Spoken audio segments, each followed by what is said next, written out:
Baik, selamat malam rekan-rekan. Di sini saya sebagai moderator yang akan memandu presentasi pada malam hari ini. Perkenalkan, nama saya Gusti Madi Sindu Bagawanta, dan rekan-rekan saya ada Komang Aan Ramanda Jaya, ada Yeni Damayanti, dan Yesi Nadila. Yang terhormat kepada Ibu Sinta Tantri Adisti, SPMSI, selaku dosen mata kuliah Tata Niaga dan Rantai Nilai Agribisnis. Untuk mempersingkat waktu, langsung saja dimulai materi yang pertama akan disampaikan oleh Yeni Damayanti. Untuk waktunya dipersilakan. Baik, terima kasih kepada moderator. Di sini saya akan menyampaikan mengenai hasil review jurnal PT Bas Lembang. PT Bas Lembang merupakan lembaga pemasaran yang bergerak pada bisnis pemasaran sebagai pemasok sayur mayur untuk supermarket. Sayuran yang diolah salah satunya merupakan kol putih. Perlu dilakukan efisiensi saluran tata niaga pada kol putih di lembaga pemasaran PT Bas Lembang yang bertujuan untuk yang pertama mengidentifikasi saluran tata niaga kol putih, yang kedua menganalisis efisiensi tata niaga kol putih untuk mengetahui tata niaga dari produsen ke tangan konsumen. Kegiatan produksi yang dilakukan PT Bas Lembang yaitu penanganan pasca panen dan peningkatan nilai tambah sayuran. Misalnya dengan menetapkan kriteria produk pada sayuran serta melakukan packing terhadap sayuran yang melakukan kegiatan seperti sortasi, grading, dan packing. Tata niaga merupakan ilmu ekonomi pertanian yang fokus pada bagaimana setiap pihak yang terlibat dalam saluran tata niaga mendapatkan pembagian keuntungan yang adil. Saluran tata niaga yaitu serangkaian lembaga yang melakukan semua fungsi yang digunakan untuk menyalurkan produk dan status kepemilikan dari produsen ke konsumen, menurut Aji pada tahun 2017. Selanjutnya saya kembalikan kepada moderator. Baik, terima kasih Yeni atas penyampaian materinya. Untuk materi selanjutnya akan disampaikan oleh Komang Aan Ramanda Jaya. Untuk waktunya dipersilakan. Baik, terima kasih moderator. Saluran tata niaga kol putih di PT Bas. Saluran pemasaran kol putih pada PT Bas hanya mengambil 2 supermarket, Carrefour dan Hypermart. Karena kan 2 supermarket tersebut yang paling tinggi tingkat permintaannya dibandingkan dengan supermarket lainnya. Saluran tata niaga kol putih dapat dilihat pada gambar 1.1. Next. Berikut uraian tentang masing-masing lembaga pemasaran yang terlibat di dalamnya. Yang pertama, supplier. Supplier kol putih berasal dari pemasok dan pedagang pengecer. Yang kedua, PT Bas. PT Bas dapat terpenuhi pengadaan bahan bakunya karena adanya kontrak kerja sama terlebih dahulu dengan supplier untuk memenuhi pemesanan kol putih ke perusahaan. Aluran produksi kol putih di PT Bas dapat dilihat pada bagan di bawah ini.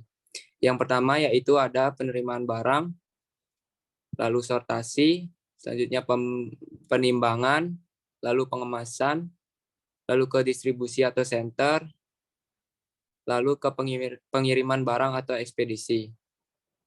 Next. Yang ketiga, supermarket atau Happy Mart dan Carrefour. Supermarket atau Hypermart dan Carrefour merupakan supermarket yang sering memesan kol putih di PT Bas setiap harinya dengan jumlah yang cukup banyak. Yang keempat, konsumen akhir. Konsumen akhir yang membeli produk kol putih pada umumnya orang-orang yang berpenghasilan menengah ke atas dan menyukai produk yang segar dan berkualitas yang dijual di supermarket. Baik, untuk waktunya saya kembalikan kepada moderator. Baik, terima kasih Komang Aan Ramanda Jaya. Untuk materi yang selanjutnya akan disampaikan oleh Yesi Nadila. Untuk waktunya dipersilakan. Baik, terima kasih kepada Gusti selaku moderator atas waktu yang telah diberikan. Efisiensi tata niaga kol putih. 1. Margin tata niaga. Margin tata niaga adalah penjumlahan dari seluruh biaya tata niaga yang dikeluarkan dan keuntungan yang diambil oleh lembaga tata niaga selama proses pendistribusian satu komoditas dari satu lembaga tata niaga ke lembaga tata niaga lainnya. Perhitungan margin dan profit tata niaga pada masing-masing supermarket dapat dilihat pada tabel 1.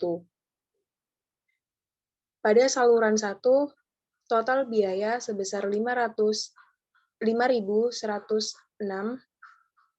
saluran 2 sebesar 5.096, saluran 3 9.066, saluran 4 9.056. Total keuntungan saluran 1 sebesar 7.106, saluran 2 15.096, saluran 3 21.66, saluran 4 19.056. Total margin tata niaga saluran 1 12.000, saluran 2 sebesar 10.000, saluran 3 sebesar 12.000, dan saluran 4 sebesar 10.000. Next. 2. Farmers share. Analisis farmer share digunakan untuk menghitung efisiensi suatu saluran tata niaga dengan membandingkan harga yang diterima petani dengan harga yang dibayarkan oleh konsumen. Farmer share yang diterima pada saluran pemasaran kol putih dapat dilihat di tabel 2. Saluran 1, tingkat petani 4.000, tingkat konsumen 16.000, farmer share sebesar 25. Saluran 2, tingkat petani 4.000, tingkat konsumen 14.000, farmer share 28,57. Saluran 3, tingkat petani 4.000, tingkat konsumen 16, 25.000. Saluran 4, tingkat petani 4.000, tingkat konsumen 14.000, farmer share 28,54. Next. 3. Rasio keuntungan dan biaya. Rasio keuntungan dan biaya digunakan untuk mengetahui pembayaran rasio keuntungan dan biaya. Rasio keuntungan dan pada setiap saluran di PT BAS dapat dilihat pada tabel 5. Cukup materi yang saya sampaikan, saya kembalikan ke moderator. Baik, terima kasih Yesi Nabila atas penyampaian materinya. Mungkin bisa next. Jadi sekian presentasi yang dapat kami sampaikan. Untuk kesimpulannya yaitu tata niaga kol putih di PT BAS adalah sebagai berikut. Saluran tata niaga kol putih terdiri dari 4 saluran, yaitu yang pertama ada supplier PT BAS, hypermart atau supermarket, dan selanjutnya konsumen terakhir. Yang kedua ada supplier PT BAS, Carrefour atau supermarket, selanjutnya ada konsumen akhir. Yang ketiga yaitu ada pedagang pengecer ke PT BAS, selanjutnya ke hypermart atau supermarket, yang terakhir yaitu konsumen terakhir. Yang keempat ada pedagang pengecer, selanjutnya ada PT BAS, Carrefour atau supermarket, yang selanjutnya ada konsumen akhir.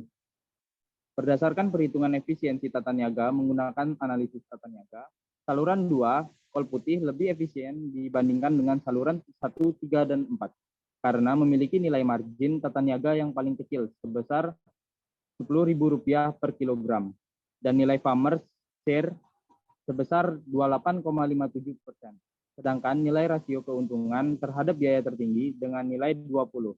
Artinya, setiap Rp1 yang dikeluarkan oleh lembaga pemasaran, maka akan memberikan keuntungan sebesar 20.